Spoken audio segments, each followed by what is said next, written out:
Healed. Outside of Moody, trailing. Kuminga. Hard dribble with the offhand. Did you see it? Watch Steph Curry pointing for Moody to swing it so Curry can get an advantage with the cleared out left side of the floor. Then watch his reaction when he realizes Kuminga has no intention of reversing the ball. Not only is this clear frustration with the head tilt and dropping his arms down, it looks like he glances at the bench to voice his displeasure, then points to the open man in the corner hoping Kuminga will pass it before witnessing the contested mid-range shot that breaks. If you're wondering why Jonathan Kuminga has not been signed to a contract to play for the Warriors this late in the calendar year, allow me to present to you, from a coach's perspective, the reasons why head coach Steve Kerr has struggled to find consistent minutes and a clear-cut role for him. Let's start by looking at how Kuminga operates in the offense when Steph Curry is on the court with him. Here's a motion weak set that finds Curry off ball at the right block. He's got his choice of a cross screen from Gary Payton II or a pin down from Kevon Looney. Rather than let this play develop a little bit to see what Steph can do to bend the defense, Kuminga just puts his head down on a drive and runs right into the stationary Alperen Sengun for an embarrassing block shot. The Warriors' bread and butter play is the low post split for Curry, and they've been running it more and more out of the corner instead of the low post. Here, Draymond sets a split screen, and based on Josh Hart's and Deuce McBride's positioning here and here, it's clear to me Curry would have an advantage running off Green towards the ball. But Kuminga doesn't recognize it and opts to isolate on Karl Anthony Towns and makes a weak defender look like he's all defense first team. Here's another example of a potential automatic split screen that could have been run as Kuminga initially comes up to set a ball screen for Curry, who then rejects it to toss a grenade to Quentin Post in the corner. This should simply be a screen by Kuminga to rub Fred VanVleet off of Curry going downhill. Instead, Kuminga decides to cut for the ball, and while isolating on Sengun isn't the worst decision, I think there's a clear-cut pattern here as to the type of shot he relies on. The NBA is what we call a make-or-miss league, so if you want to play like that guy, you'd better hit your fair share of these types of shots. The ISO into contested mid-range shots reserved for the likes of Kevin Durant. I mean, check the surprise the Warriors' own announcers have when they realize Kuminga wants to do it against KD himself. Kuminga going at KD? Kevin's almost 7 feet tall. The problem is, Kuminga's efficiency on non-rim paint shots is in the 30th percentile. This means that out of the 110 players who took at least 140 of these types of shots, Kuminga ranks 100th. And don't forget, he only played 47 games this year. And these types of shots represent a whopping 29% of his total field goals attempted. And when you combine that kind of futility with this kind of decision making with Steph Curry out on the floor with you, it can give any coach a real headache. Steph is about to come off a solid screen by Quentin Post. You can already see Mitchell Robinson is in poor position to help, and yet Kuminga just puts his head down, can't beat his man off the bounce, and resorts to a heavily contested 13-footer with 14 seconds on the shot clock. Considering Steph Curry's stature on this team and in the NBA in general, if he tells you to do something, you'd better do it. So here's Curry clearly pointing for a pass to the wide open and good shooting Brandon Podziemski. Instead, look at the shot Kuminga takes. We can't see Coach Kerr in the picture, but we can see the reaction from some of the assistants at this kind of shot selection.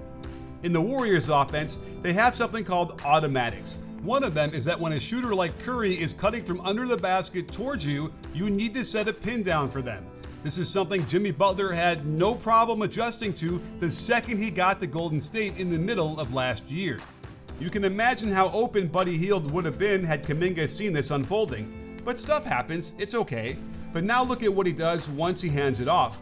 Instead of cutting to the hoop to get out of the way, he continues to just run backwards in front of Buddy, looking confused while doing so. But this could also be his way of ensuring that Buddy has to throw the ball to him.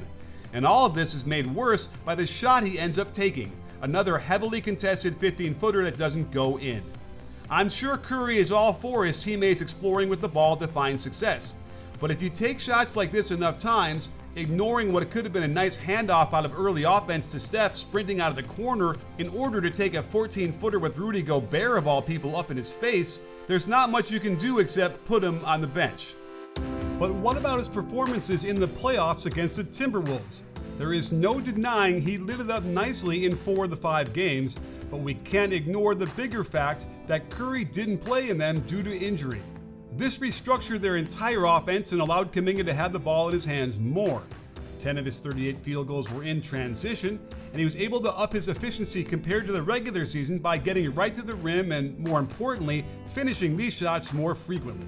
For his ISO pull-up shot he likes so much, he did improve the percentage from 30.4% to 35.1%, which is something, but that percentage in isolation ranks him near the very bottom of the league even with the playoff improvement. The need to set off-ball screens went away with Curry on the bench, which simplified his reads, and he did find opportunities to exist within the offense as a cutter, which should be encouraging to the coaches. But let's face it, Curry will be on the floor most of the time, and the prime directive to help get him open, which in turn gets everybody else open, isn't going away. The big question is, can Kuminga figure it out and be willing to do it? When Jimmy Butler first arrived in Golden State, Kuminga was injured, and the Warriors dominated those first 14 games.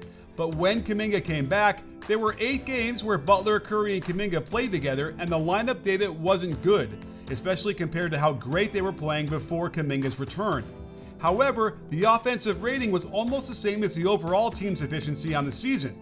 That said, it was 7 points lower than what they had become accustomed to after the Butler trade.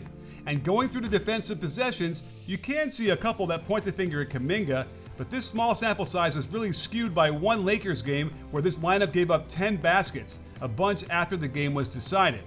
While he's still very young at 22 years old, this was his 4th season in the NBA and his 3rd playoff run. We're quickly getting to the point where this is probably going to be who he is as a player. While he does have a lot of athletic ability, he has yet to master the skills equal to his shot selection.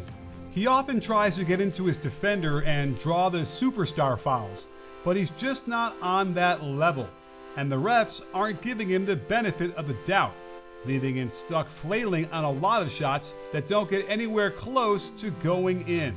And with a team like the Warriors, they simply cannot afford to waste any more of Curry's time with players who not only don't fit, but demand more of a role than they should have, which is why they've been hesitant to offer him too many years or give him a player option in any of their deals. Kuminga's camp feels he's at the same level of fellow 2021 draftees Cade Cunningham and Scotty Barnes.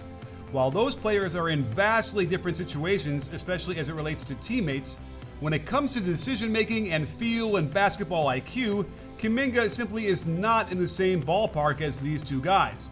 And the reports are out that the Kings want him on their team, which is curious since we don't necessarily know what rookie head coach Doug Christie intends to run on offense. But he did play in a Princeton-like system in Sacramento that yielded their greatest franchise success.